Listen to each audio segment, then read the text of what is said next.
जितनी माताएं एकादशी का व्रत करती बहुत ध्यान से सुनना आज की कथा हो, शायद जिंदगी में मिली ना मिली, और ये कथा का रिश्ता तो बहुत ध्यान से सुनना। स्कंद पुराण यहाँ तक कहती है कि इस कथा के चरित्र को जो श्रवण कर लेता है उसको 26 एकादशी करना भी नहीं पड़ती। इस एकादशी की केवल ये कथा सुनकर ही वो तर जाता है। एकादशी होती है वो द्वादशी से जुड़ी है, पूर्णता का सुख देने वाली होती है। हमें घटने के साथ नहीं चलना, ध्यान दीजिएगा। हमें किसके साथ चलना है? बढ़ने के साथ, क्योंकि हमको आगे बढ़ना है कि पीछे आना है। वैष्णव आगे बढ़ता है, वैष्णव का धर्म है कि अग्रण्य भाव में चले, इसलिए वैष्णवों की जो एकादशी होती है वो आगे की ओर जाती है, अग्रण्य भाव में बढ़ने वाली, द्वादशी की ओर प्रवेश करने वाली, अर्थात हमारे कदम उन्नति की ओर बढ़े, हमारे कदम आगे वैभव की ओर बढ़े, संपदा की ओर बढ़े और भगवान के चरणारविंद की ओर बढ़े, ना कि पीछे की ओर हटे। हम दसवीं के साथ मिली हुई एकादशी न करें, हम द्वादशी के साथ मिली हुई एकादशी, दसवीं के साथ मिली हुई एकादशी न करें, हम द्वादशी के साथ मिली हुई एकादशी। एकादशी के दिन जब आप जल शंकर को चढ़ाने तो रोज ही जाते, जब एकादशी का दिन रहे और शंकर जी के मंदिर में आप जल समर्पित करें तो 3 बार मुख से स्वधा स्वधा स्वधा या स्वधा स्त्रोत का पाठ, जिसमें 12 श्लोक। 2 चीजों को याद रखिए, गौदान और एकादशी। श्रीमद् वल्लभाचार्य जी ने मायावत का खंडन करा था जगन्नाथपुरी में, और श्रीमद् वल्लभाचार्य जी ने कहा था एकादशी मरने के बाद मत दो, एकादशी जीते जी दो। कहा था कि नहीं कहा था? जीते जी दान करिए। इसलिए जगदीश में, जगन्नाथपुरी में एकादशी उल्टी लटकी हुई है। कने आपने दर्शन, जगदीश में एकादशी को उल्टा लटकाया, क्यों? क्योंकि वल्लभ ने कहा कि एकादशी जीते जी दो। कई पंडितों कहते हैं तुम्हारे दादाजी मर गए, जब 12वें का दिन होता है ना तो पंडित जी संकल्प छुड़ाते हैं, दो एकादशी। बड़े बेटे ने 5 दे दी, छोटी बहू ने 3 दे दी, उसने 2 दे दी, उसने 2 दे दी, तो क्या तुम्हारे दादाजी भिखारी थे जो तुम्हारी एकादशी लेकर जाएंगे? और तुम कौन होते हो दादाजी को एकादशी देने वाले? तुमने कौन सा इतने पुण्य कर लिए जो तुमने एकादशी दे दी? एकादशी के दान की महत्वता श्रीमद् वल्लभाचार्य जी ने कहा कि कोई व्यक्ति अगर खटिया पर सड़ रहा है, पलंग पर तड़प रहा है, हॉस्पिटल में पड़ा हुआ है, तो निवेदन है कि उसको देखने जाओ तो अपनी करी हुई एकादशी में से 2 एकादशी का दान उसको तुरंत दे दो। क्यों? तो जिससे उसको मोक्ष मिल जाए, मरने के बाद नहीं। क्योंकि मरने के बाद तो वो 10वें के दिन, गरुड़ पुराण में लिखा है 10 दिन तक जीवात्मा घर की अटारी पे रहती है। कितने दिन? 10 दिन। 10 दिन के बाद जीवात्मा चली जाती है। कहाँ जाती है? उसको जहां जाना है। 3 दिन में उसको भोग भोगना पड़ता है जीवात्मा को। 3 दिन नरक का भोग भोगती है, उसके बाद स्वर्ग का भोग भोगती है। 18 दिन में ये प्रोसेस पूरी हो जाती है। कितने दिन? 18 दिन। 18 दिन के बाद में उस जीवात्मा को धान के खेत में पटका जाता है। किसके खेत में? धान के, चावल के खेत में। इसलिए कहते हैं एकादशी के दिन चावल मत खाओ। कहते कि नहीं कहते? और क्या कहते हैं? द्वादशी के दिन चावल खाना जरूरी है। एकादशी का पालना करना है तो द्वादशी को चावल का 1 गिलास खाओ, तब द्वादशी को चावल खाओगे तो एकादशी लगेगी। चावल नहीं खाओगे तो एकादशी नहीं लगेगी। द्वादशी को चावल खाना जरूरी है। क्यों कहते हैं? क्योंकि धान के खेत में जीव को छोड़ा जाता है, उस धान के खेत में, चावल के खेत में जीवात्मा रहती है। उसको चिड़िया खाती है तो चिड़िया के रूप में जन्म लेता है, मनुष्य खाता है तो मनुष्य के रूप में जन्म लेता है। इसलिए एकादशी के दिन चावल नहीं खाया जाता, क्योंकि एकादशी के दिन हम चावल खाएंगे तो जीव हत्या का दोष लग जाएगा। फिर कब खाना है? द्वादशी के दिन। द्वादशी के दिन क्यों खाया जाता है? क्योंकि हम एकादशी के व्रत करे रहते हैं, और पहला खासा जब चावल का खाते हैं तो अपनी करी हुई एकादशी का पुण्य, जितने जीव हमारे मुंह में जाते हैं उनको उसका पुण्य मिल जाता है, और उनका फिर जन्म नहीं होता, वो तर जाते हैं, उनको एकादशी का भाग मिल जाता है। इसलिए कहते हैं एकादशी को चावल मत खाओ, पर द्वादशी को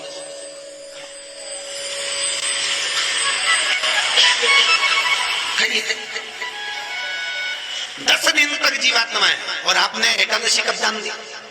बोलो जम के। 12वें के दिन, 13वें के दिन आपने एकादशी का ध्यान दिया, वो मिली उनको। अरे बोलो अच्छे से। कई तो अभी तक कर रही होगी, हमारे दादाजी के निमित्त की कर रहे हैं, कर ले। वही वाली बात आ गई, गुलाब के फूल में पानी जारी है।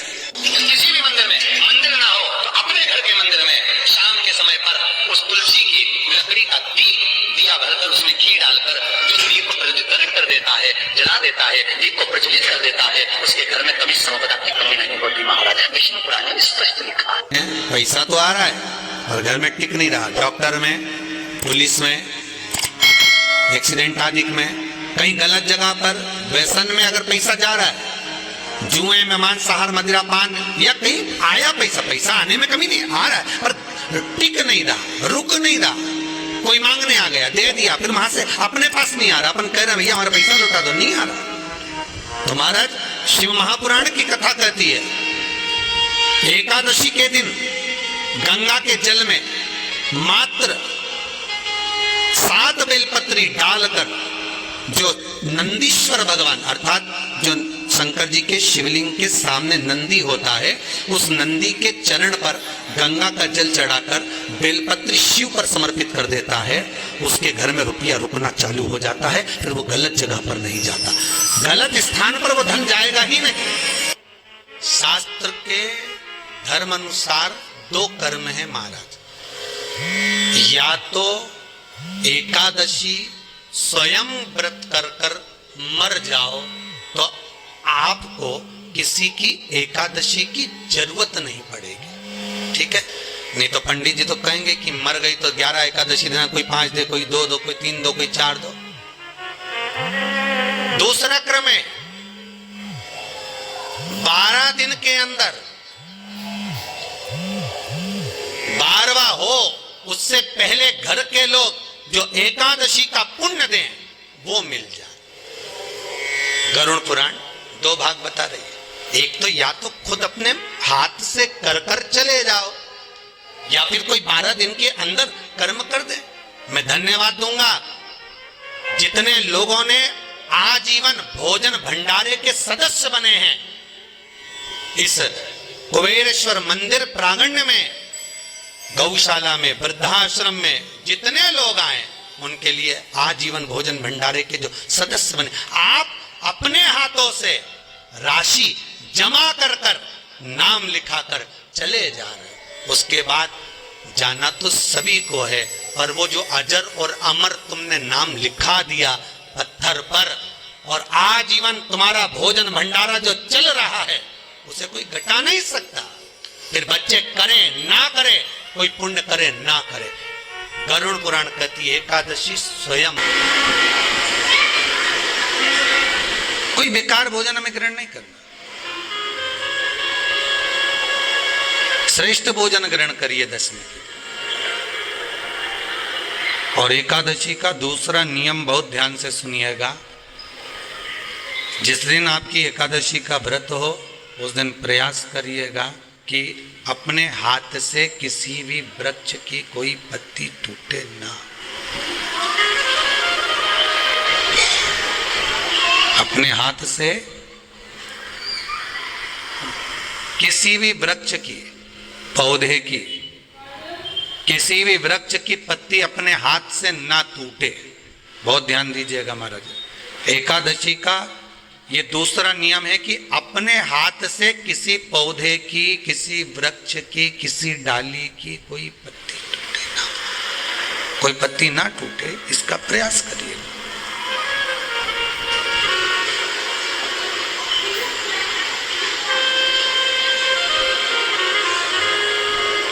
कितना सुंदर व्याख्यान कहा है, कितना सुंदर वर्णन है महाराज कि मात्र एकादशी का व्रत कर लेने पर, मात्र एकादशी का व्रत कर लेने पर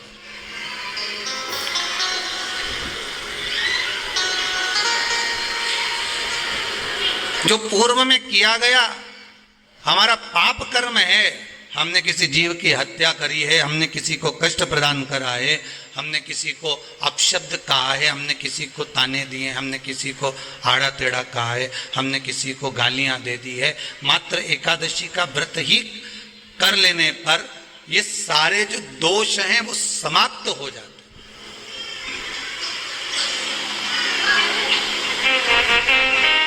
सारे दोष हमारे समाप्ति पर आ जाते हैं।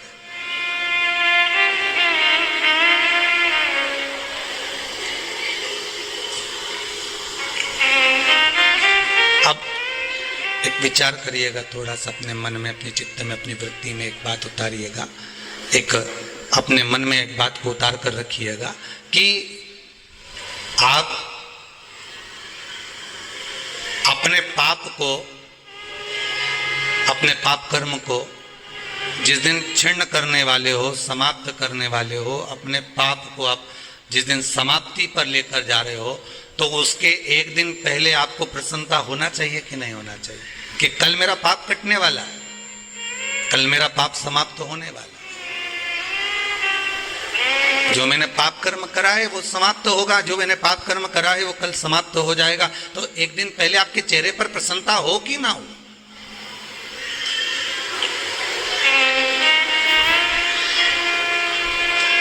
और चेहरे पर वो प्रसन्नता आपके आना चाहिए कि कल मेरा एकादशी का व्रत है, आज दशमी है, कल एकादशी का व्रत है, तो कल मेरी जब एकादशी का व्रत रहेगा तो मेरा ना जाने कितना कितना पाप, कितना असत्य, कितना झूठ, कितना प्रपंच वो समाप्त हो जाएगा। तो इसमें मुझे प्रसन्नता हो, इसमें मुझे आनंदता हो।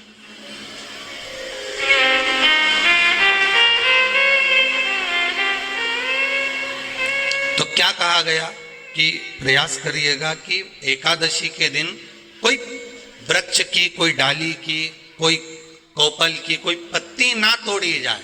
क्यों? तो कहा अगर उस पत्ती को हम तोड़ देते हैं, वृक्ष की पत्ती को या क्यारे में लगी हुई कोई डाली की पत्ती को हम तोड़ देते हैं, तो एकादशी का पुण्य फल प्राप्त नहीं होता, एकादशी का कोई फल हमारे खाते में नहीं जाता, पुण्य फल प्राप्त। अब फिर भले तुम चाहे तुमने मोरदन खाया हो, चाहे तुमने फिर चिप्स खाई हो, चाहे तुमने फिर व्रत का कितना ही सामान खा गए हो और तुमने सोचा कि आज मेरी एकादशी है, तो फिर उसका कोई फल प्राप्त नहीं है, उसका कोई सुख प्राप्त नहीं है आपको, फिर उसका कोई आनंद प्राप्त नहीं है आपको, फिर उसमें कोई आनंद की अनुभूति आपको नहीं मिल रही।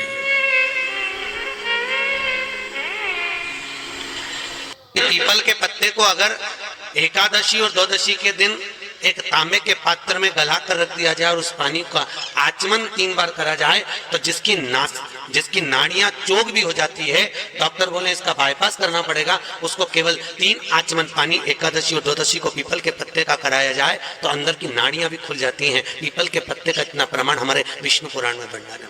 जैसे चर्म रोगधारी व्यक्ति होता है ना, जिसकी चमड़ी सफेद पड़ जाती है, तो उसको क्या करना चाहिए?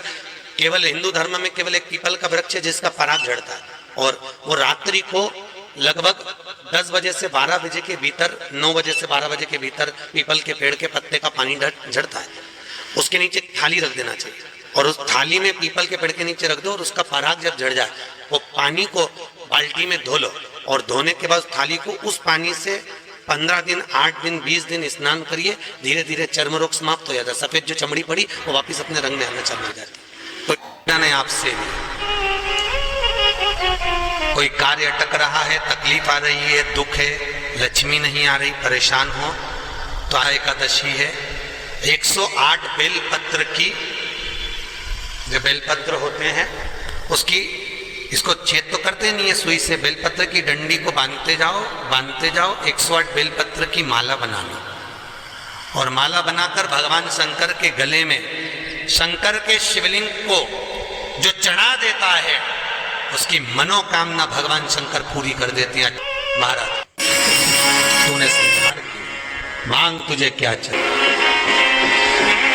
एकादशी ने भगवान विष्णु से कहा, नाथ प्रभु वर दे दो, मृत्यु लोक में जो मनुष्य मेरा व्रत करेगा, चाहे जलचर, थलचर, वायुचर या सांसारिक मनुष्य, मेरा अगर एकादशी का व्रत करेगा, प्रभु उसके यहाँ धन धान्य वैभव सुख संपदा बढ़ेगी और उस जीवात्मा को नरक नहीं भोगना पड़ेगा, सीधे वैकुंठ का उसको वास मिलेगा।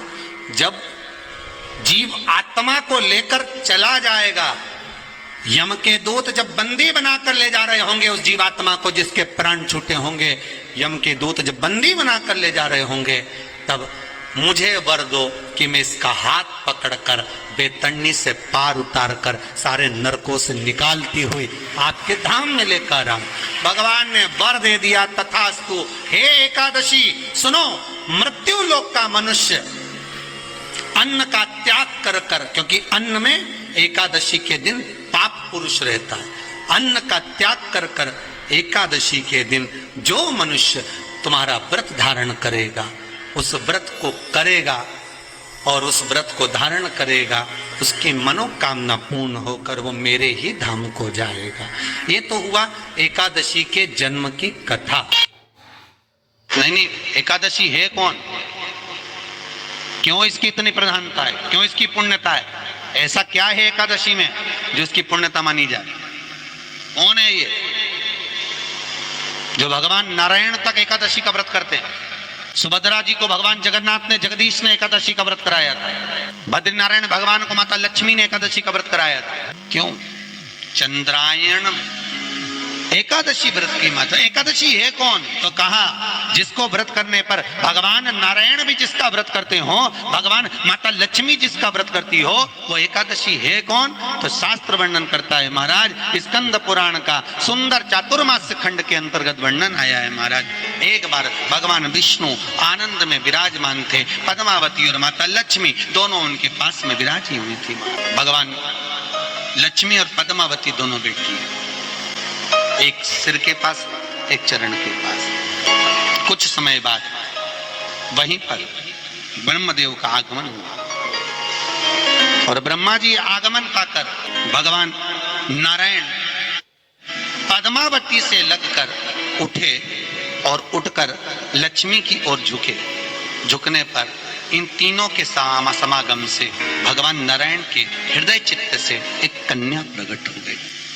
उस कन्या का नाम एका था। क्या नाम था? एका। अब 10 उसके गुण इतने प्रबल थे, वो 10 गुण उसके बड़े प्रबल थे कि वो एका जिसको निहारती थी उसको संपदावान बना देती थी,